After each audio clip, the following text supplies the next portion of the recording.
Hello there. जुलाई 1518 the holy roman empire के शहर स्ट्रेसबर्ग में, जो कि फ्रांस में है, एक सिचुएशन क्रिएट होती है।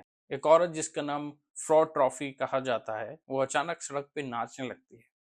लोग उसे अवॉइड करते हैं नॉर्मली समझ के, लेकिन जब सिचुएशन बिगड़ जाती है, लगातार जब वो 2 दिन तक नाचने लगती है, तो लोग उसे अवॉइड नहीं कर पाते। वो 2 दिन तक नाचती रहती है बिना कुछ खाए पिए। उसके बाद वो बेहोश होकर गिर जाती है। लोग सोचते हैं नॉर्मल है, अब ये नहीं होगा। लेकिन जब वो होश में आती है तो सिमिलर तरीके से नाचने लगती है। उसको देखते ही देखते 30 लोग और सिमिलर तरीके से नाचने लगते हैं। इन सिचुएशन को देखते हुए सिविक और रिलीजन अथॉरिटीज एक्टिव होती है। वो इस सिचुएशन को हॉट ब्लड का नाम देती है, यानी ये गर्म खून का मामला है। जब ये ठंडा हो जाएगा तो सिचुएशन अपने आप हैंडल हो जाएगी। तो अथॉरिटीज ने फैसला लिया कि म्यूजिशियन और डांसर को स्टेज पे नचाया जाए, वो इनको ज्वाइन करें, तो शायद मामला ठंडा हो जाए। पर अथॉरिटीज की बात गलत साबित होती है। उनको देखते ही देखते 400 लोग और एक्टिव हो जाते हैं सिमिलर तरीके से नाचने में। लोग इतना नाचते हैं कि उनकी डेथ हो जाती है। माना जाता है ये सिलसिला करीबन 2 महीने तक लगातार चलता रहा। 10th सेंचुरी से लेकर 16th सेंचुरी तक ऐसे कई केस देखे गए। आगे जाके इस सिचुएशन को नाम दिया गया the dancing plague. November 1803 London Hammersmith. यहाँ के लोग कुछ दावा करते हैं कि उनको भूत दिखता है। ये सिचुएशन जब शुरू होती जब 2 औरतें चर्च यार्ड के पास से गुजरती हैं। उनका मानना था कि उनका कोई पीछा कर रहा था। इस सिचुएशन के बाद वो बेहोश मिलती हैं और उसके कुछ दिनों बाद उनकी डेथ हो जाती है। के बाद इस भूत के कैरेक्टरिस्टिक्स को बताया गया कि वो लंबा है, एक व्हाइट कलर का गाउन पहनता है या व्हाइट कलर की शीट पहनता है। पहली सिचुएशन के कुछ दिनों बाद सेम सिचुएशन घटती है एक थॉमस ग्रूम नामक व्यक्ति के साथ, जब वहां से गुजर रहे होते हैं। वो बताते हैं कि उनका गला पीछे से किसी ने पकड़ा था। जब उस चीज से उन्होंने छूटना चाहा तो उन्होंने पंच किया। जब उन्होंने पंच किया तो सिर्फ वो शीट को लगा, अंदर कुछ भी नहीं था। उसके बाद कई साइटिंग्स होती है। उसमें से एक साइटिंग ये बताई जाती है कि एक कोचमैन अपने 15 पैसेंजर को लेकर जा रहा था, तो उसने देखा कि एक क्रीचर जो कि एक व्हाइट शीट पहने उसकी तरफ आता है, तो वो अपने 15 पैसेंजर को छोड़कर ही भाग गया। ऐसी कई साइटिंग्स देखी गई हैमरस्मिथ में, तो वहां पर वॉचमैन भी तैनात रहने लगे। रात को एक वॉचमैन कंफ्यूजन में एक व्यक्ति को गोली मार देता है। इस व्यक्ति का नाम था थॉमस मिलवुड। एक कंफ्यूजन में मारा जाता है क्योंकि उसने व्हाइट कलर के कपड़े पहन रखे थे। अक्टूबर 1837 सदर्न लंदन। एक औरत अपने पेरेंट्स से मिलकर अपने घर की तरफ जाती है। उसके पीछे एक स्ट्रेंज क्रीचर आता है, उसको पकड़ लेता है।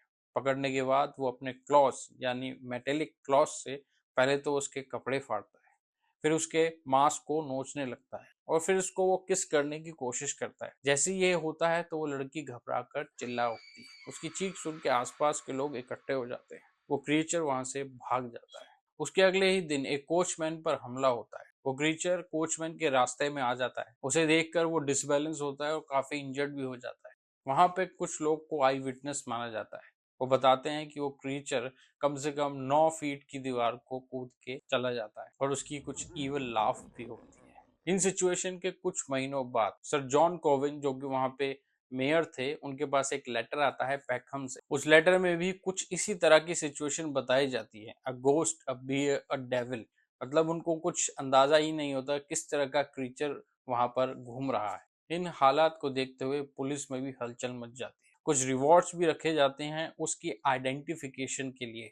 इस सिचुएशन को न्यूज भी फॉलो करने लगी। इस क्रिएचर का नाम रखा गया द स्प्रिंग हील्ड जैक। 19 फरवरी 1838 जेन एल्सॉप नाम की लड़की के घर का दरवाजा नॉक होता है।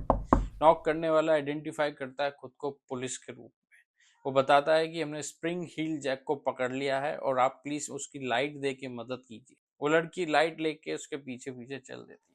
थोड़ी दूर चलते ही वो क्रीचर अपने आप को रिवील करता है। वो खुद ही स्प्रिंग हील जैक होता है। जेन उस क्रीचर को कुछ इस तरह से आइडेंटिफाई करती है। वो मुंह से आग उगलता था, उसकी आंखें लाल थी, उसने कोट को पहना हुआ था, एक लार्ज कोट को। उसके बाद क्रीचर उस पर हमला करता है सिमिलर तरीके से जैसे ही पहले सिचुएशंस में बताया गया था। किसी तरह उसकी बहन उसकी चीख सुनकर उसको बचा लेती है। 28 फरवरी 1838 लूसी स्केल्स नाम की लड़की अपने भाई से मिलकर घर की तरफ जा रही थी। उसने बताया कि उसके रास्ते में एक आदमी आकर खड़ा हुआ।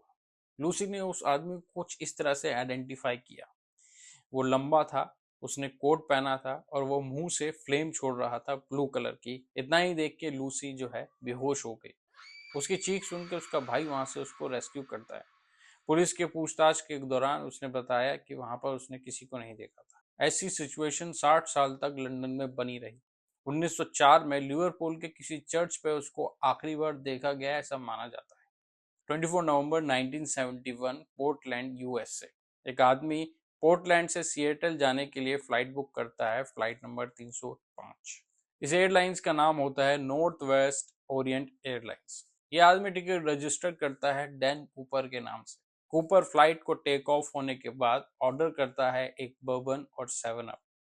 कूपर फ्लाइट अटेंडेंट फ्लोरेंस को एक पर्ची देता है। फ्लोरेंस मुस्कुरा के उस पर्ची को अपने जेब में रख लेती है, पर कूपर उससे कहता है बेहतर है कि आप उसको पढ़ लें। उस पर्ची में लिखा था कि मेरे पास बम है और आप मेरे साथ बैठिए और वही करिए जो मैं आपको बताता जा रहा हूँ। कूपर उस अटेंडेंट को बैग खोल के दिखाता है, उसको प्रूफ करता है कि उसके पास बम है। तो जैसा वो कहता है वैसा ही होना चाहिए। इसका मतलब था कि प्लेन हाईजैक हो चुका है। कूपर अपनी कुछ डिमांड रखता है, $20,000 और 4 पैराशूट। $20,000 सिर्फ $20 के ही नोट होने चाहिए। इन डिमांड्स को अथॉरिटीज तक पहुंचाया जाता है। $20 के नोट इकट्ठे करने में कुछ तो समय लगेगा ही। इसी चक्कर में फ्लाइट काफी लेट हो जाती है। पैसेंजर को अभी तक नहीं पता रहता कि ये प्लेन हाईजैक है। अथॉरिटीज किसी तरह पैसों का इंतजाम कर लेती है। प्लेन लैंड होता है सिएटल में। पैसा मिलने के बाद स्टाफ को रखकर पैसेंजर्स को वो छोड़ देता है। सिएटल से टेक ऑफ के बाद कूपर अपनी डिमांड रखता है पायलट से। वो कहता है कि स्पीड 185 किलोमीटर होनी चाहिए, ऊंचाई 10,000 किलोमीटर से ज्यादा नहीं होनी चाहिए और उसके विंड फ्लैप 15 डिग्री तक खुले होने चाहिए। प्लेन सिएटल से नवादा की तरफ जाता है। ऐसा माना जाता है कि इसके बीच में ही कूपर कूद जाता है फ्लाइट से। इसके बाद डीबी कूपर को किसी ने नहीं देखा। इस केस में एफबीआई को कुछ नहीं मिलता सिवाय 2 चीजों के। पहली जो टाई उसके प्लेन में रह गई थी और दूसरा कुछ नोटों का बंडल जो कि कोलंबिया रिवर के पास एक बच्चे को मिलता है। मैंने जो आपको पहले 3 केसेस बताए उसको मास हिस्टीरिया या एपिडेमिक हिस्टीरिया भी कहा जाता है। ये एक मेंटली डिसऑर्डर होता है। ये लार्ज ग्रुप में फैलता है अंडर कंडीशंस ऑफ एंजाइटी। जो मैंने आपको पहला केस बताया था डांसिंग प्लेग का, उसके कई रीजंस माने जाते हैं। इसमें से पहली सिचुएशन मानी जाती है एर्गोट की। ये फंगल इन्फेक्शन है। प्लांट से ये ब्रेड में आया और ब्रेड से लोगों में। कुछ लोगों ने इसे सेंट वितिस का श्राप माना, लेकिन American medical historian John walker का कहना कुछ और है। उन्होंने इस सिचुएशन को मास हाइस्टीरिया इसलिए कहा क्योंकि उस समय वहां की सिचुएशन कुछ ठीक नहीं थी। बीमारियां बहुत सी फैली हुई थी, खाने को लोगों को नहीं था। उन्होंने दूसरा पॉइंट ये रखा कि उनकी जो देवता थे, कुल देवता, उनकी पूजा कुछ इसी तरह से होती थी, नाच कर।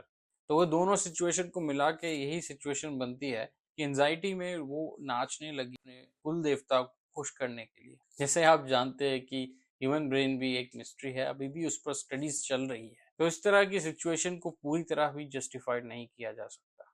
दूसरा और तीसरा केस मास हिस्टीरिया का इसलिए माना जाता है कि उन दिनों उन शहरों में काफी स्ट्रेस रहता था। इसी स्ट्रेस को चलते ही लोग काफी डरे हुए भी रहते थे। ऐसे कई केसेस जो हैं रिपोर्ट होते थे आए दिनों। तो कुछ सिचुएशंस को ज्यादा बढ़ावा मिला। जैसे स्प्रिंग हील जैक के साथ एक जैक द रीपर, एक मर्डरर था जो कि सिर्फ प्रोस्टिट्यूट को मारता था। हैमर स्मिथ की सिचुएशन और स्प्रिंग हील की सिचुएशन काफी हद तक सिमिलर है दिल्ली के काले बंदर से। कुछ इसी तरह का खौफ दिल्ली में भी था।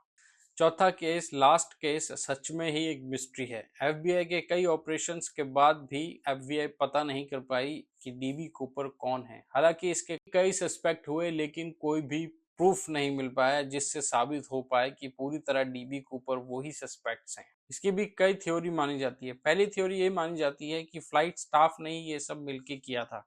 दूसरी थ्योरी ये मानी जाती है कि डीबी कूपर जो है टाइम ट्रैवलर था। तीसरी थ्योरी ये मानी जाती है कि डीबी कूपर एक कैनेडियन था जो कि यूएस से उड़ के सीधा कनाडा चला गया, इसीलिए वो पकड़ में नहीं आ पाया।